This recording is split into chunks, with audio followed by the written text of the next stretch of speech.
गजाननं भूतगणादिसेवितं कपित्थजम्बूफलचारुभक्षणम् उमासुतं शोकविनाशकारकं नमामि विघ्नेश्वरपादपङ्कजं।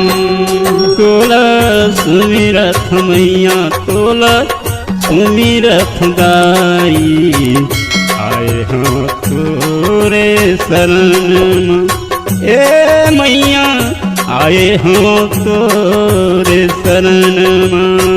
तही गौरी तही महाकाली जय दुर्गे खप्पर वाली। तही गौरी तही महाकाली जय दुर्गे खप्पर वाली। बस जाबे आके मोर मन मान आए हाँ तोरे शरण ए गाई आए हम तोरे शरण।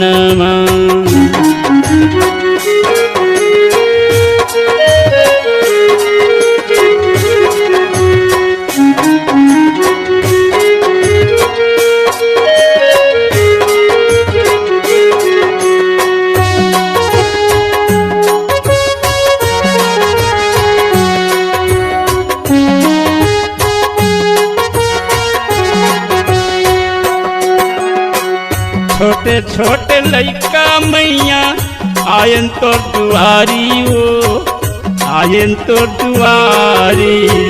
हमूला बना ले दाई अपन पुजारी ओ अपन पुजारी। छोटे छोटे लइका मैया आयन तोर दुआरी ओ आयन तोर दुआरी।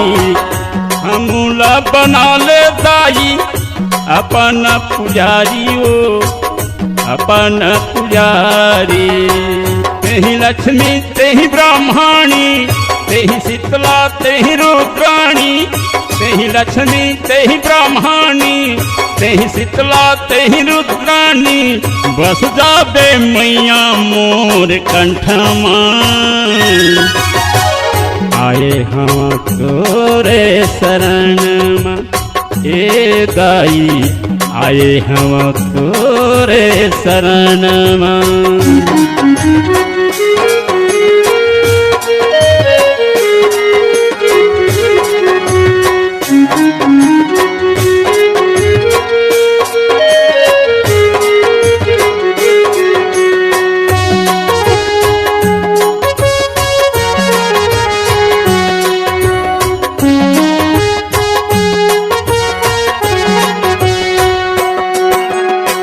सर्व मंगल मांगले शिवे सर्वार्थ साधिके।